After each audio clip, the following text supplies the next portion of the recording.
ಓಂ ಶ್ರೀಕಂಠೇಶ್ವರಾಯ ನಮಃ. ನಿತ್ಯಭಕ್ತಿ ಕಾರ್ಯಕ್ರಮಕ್ಕೆ ಸುಸ್ವಾಗತವನ್ನು ಕೋರುತ್ತಾ, ಪರಂಪರೆಯಲ್ಲಿ ಪುರಾತನದಿಂದ ಇತಿಹಾಸದಲ್ಲಿ ನಾವು ಪ್ರಾಚೀನ ಭಾರತದಲ್ಲಿ ಅಥವಾ ನಮ್ಮ ಹಿಂದೂ ಸಂಸ್ಕೃತಿಯಲ್ಲಿ ಹೆಚ್ಚು ಪ್ರಾಶಸ್ತ್ಯ ಕೊಡ್ತಕ್ಕಂಥದ್ದು ಯಾವುದೇ ಶುಭ ಕಾರ್ಯವೂ ಈ ವಸ್ತು ಇಲ್ಲದೆ ನಡೆಯೋದೇ ಇಲ್ಲ. ಅಂತಹ ವಿಶೇಷವಾಗಿರ್ತಕ್ಕಂಥದ್ದೇ ತಾಂಬೂಲ. ನಾವು ಎಲೆ ಅಡಿಕೆ ಅಥವಾ ತಾಂಬೂಲ ಇಲ್ಲದೆ ಇರತಕ್ಕಂಥ ಯಾವುದೇ ಶುಭ ಕಾರ್ಯ ಇಂದಿನ ತನಕ ನಡೆದಿಲ್ಲ, ನಡಿಬಾರ್ದು ಅಂತೂ ಕೂಡ ಶಾಸ್ತ್ರಗಳಲ್ಲಿ ಹೇಳುತ್ತೆ. ಇದು ಮಂಗಳ ದ್ರವ್ಯ ಕೂಡ ಆಗಿರ್ತಕ್ಕಂಥದ್ದು. ತಾಂಬೂಲ ಅಂದಾಗ ಎಲೆ ಅಡಿಕೆಯನ್ನು ನಾವು ಯಾರಾದರೂ ಮನೆಗೆ ಬಂದಾಗ ಅವರಿಗೆ ಎಲೆ ಅಡಿಕೆ ಕೊಡ್ತಕ್ಕಂಥದ್ದು ಅಥವಾ ಅವರಿಗೆ ಹಣ್ಣು ಹಂಪಲು ಕೊಡ್ತಕ್ಕಂಥದ್ದು, ಮಂಗಳ ದ್ರವ್ಯಗಳು ಕೊಡ್ತಕ್ಕಂಥದ್ದು. ಹಾಗಾಗಿ ಈ ತಾಂಬೂಲಕ್ಕೆ ಏನು ಅಷ್ಟು ಪ್ರಾಶಸ್ತ್ಯ ಇದೆ, ಏನು ಅಷ್ಟೊಂದಿದು ಅಂತ ಹೇಳ್ತಕ್ಕಂಥ ತಿಳ್ಕೊಳ್ಳೋಕೆ ಹೋದಾಗ, ತಾಂಬೂಲ ಅಥವಾ ಆ ಎಲೆಯಲ್ಲಿ ಸಕಲ ದೇವತೆಗಳೂ ವಾಸ ಇರತಕ್ಕಂಥ ಒಂದು ಎಲೆ ಕೂಡ ಇದಾಗಿರುತ್ತೆ. ಅದನ್ನು ವೀಳ್ಯದೆಲೆ ಅಂತ ಕರಿತೀವಿ, ತಾಂಬೂಲ ಅಂತ ಹಾಕ್ಕೊಳ್ತೀವಿ. ಈ ಒಂದು ಅಷ್ಟವಸ್ತುಗಳಲ್ಲಿ ವೀಳ್ಯದೆಲೆ ಸರ್ವ ದೇವತೆಗಳೂ ಇರ್ತಕ್ಕಂಥ ಪವಿತ್ರವಾದ ಒಂದು ವಸ್ತು ಆಗಿರುತ್ತೆ. ಮಹಾಲಕ್ಷ್ಮಿ ವಾಸ ಇರುತ್ತೆ, ಲಕ್ಷ್ಮೀ ವಾಸ ಇರುತ್ತೆ, ಹಾಗೆ ಸರಸ್ವತಿ ಇರ್ಬೋದು, ಭಗವತಿ ಇರ್ಬೋದು, ಎಲ್ಲ ದೇವರುಗಳ ವಾಸ ಆ ವೀಳ್ಯದೆಲೆಯಲ್ಲಿ ಇರ್ತಕ್ಕಂಥದ್ದು.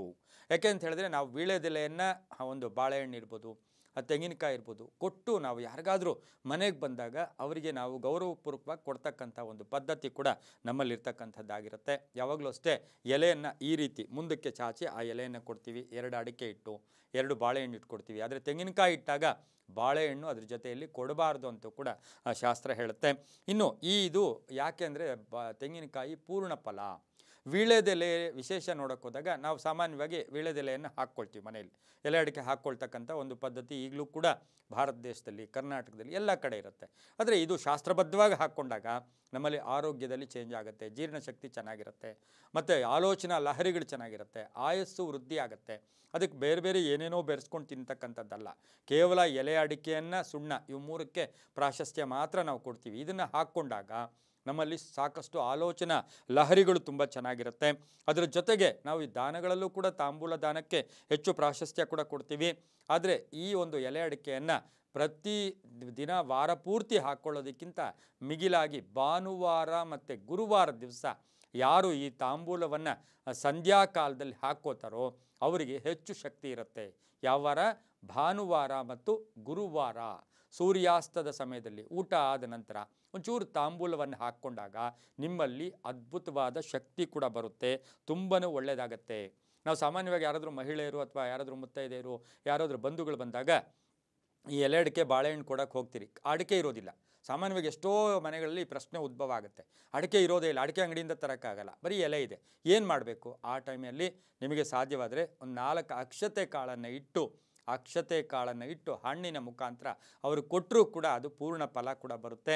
ಹಾಗಾಗಿ ಈ ಒಂದು ತಾಂಬೂಲವನ್ನು ಭಾನುವಾರ ಗುರುವಾರ ಸಂಧ್ಯಾಕಾಲದಲ್ಲಿ ಹಾಕ್ಕೊಂಡಿದ್ದೆ ಆದರೆ ಅವರಿಗೆ ಮಹಾಲಕ್ಷ್ಮಿಯ ಕೃಪೆ ಸಿಗುತ್ತೆ, ಧನ ಯೋಗ ಇರುತ್ತೆ, ಸಾಲದಿಂದ ಮುಕ್ತರಾಗ್ತೀರಾ, ಅದೃಷ್ಟ ಕೂಡ ಕೂಡಿ ಬರುತ್ತೆ. ಯಾಕೆಂದರೆ ಹಿಂದಿನ ಪರಂಪರೆ ನೋಡಿ, ಇವಾಗ ನಾವೇನೋ ಹೇಳ್ತೀವಿ ಅಂತ ಕೆಲವರು ಏನೋ ಅನ್ಕೋಬೋದು, ಆದರೆ ಹಿಂದಿನ ಪರಂಪರೆ ನೋಡಿದಾಗ ಆ ವೀಳ್ಯದೆಲೆ ಅನ್ನೋತಕ್ಕಂಥದ್ದು ಬಾಂಧವ್ಯಗಳನ್ನು ಬೆಸೆಯುತ್ತೆ. ಗಂಡ ಹೆಂಡತಿಯರು ನೋಡಿ ವೀಳ್ಯದೆಲೆ ಹಾಕ್ಕೊಂಡಾಗ ಅದೇನೋ ಆ ಪ್ರೀತಿ, ಆ ವಿಶ್ವಾಸ. ಹಾಗಾಗಿ ಮನೆಯಲ್ಲೂ ಅಷ್ಟೇ ಇವರೆಲ್ಲರೂ ಕೂತ್ಕೊಂಡು ಹಿರಿಯರೆಲ್ಲ ವೀಳ್ಯದೆಲೆ ಹಾಕ್ಕೊಂಡಾಗ, ಆ ತಾಂಬೂಲವನ್ನು ಹಾಕ್ಕೊಂಡಾಗ ಅದೊಂದು ಅದ್ಭುತವಾದ ಶಕ್ತಿ. ಹಬ್ಬ ಹರಿದಿನಗಳಲ್ಲಿ, ದೀಪಾವಳಿಯಲ್ಲಿ ಸಾಕಷ್ಟು ಹಬ್ಬಗಳು ಮುಗಿದಾಗ, ವ್ರತಗಳು ಮುಗಿದಾಗ ತಾಂಬೂಲ ಹಾಕ್ಕೊಂಡಾಗ ಮನೆಗೆ ಏನೋ ಒಂದು ಶಕ್ತಿ, ಒಂದು ಪರಿಪೂರ್ಣತೆಯ ಸಂಕೇತ ಕೂಡ ಆಗಿರೋದ್ರಿಂದ ಭಾನುವಾರ ಗುರುವಾರ ತಾಂಬೂಲವನ್ನು ಹಾಕ್ಕೊಳ್ತಕ್ಕಂಥದ್ದು ಅದೇ ರೂಢಿ ಇಟ್ಕೋಬಾರ್ದು, ಅದೇ ಪದ್ಧತಿಯಲ್ಲ. ಹಾಕ್ಕೊಂಡ್ರೆ ತುಂಬಾ ಒಳ್ಳೆಯದಾಗ್ತಕ್ಕಂಥ ಯೋಗ, ಮಹಾಲಕ್ಷ್ಮಿಯ ಕೃಪೆ ಸಿಗುತ್ತೆ, ಪಾರ್ವತಿ ದೇವಿಯ ಕೃಪೆ ಸಿಗುತ್ತೆ, ಸಂಕಷ್ಟಗಳೀಡೇರುತ್ತೆ, ಒಳ್ಳೆಯದಾಗುತ್ತೆ. ಸರ್ವೇ ಜನ ಸುಖಿನೋ ಭವಂತು, ಸಮಸ್ತ ಸನ್ಮಂಗಳಾನಿ ಭವಂತು.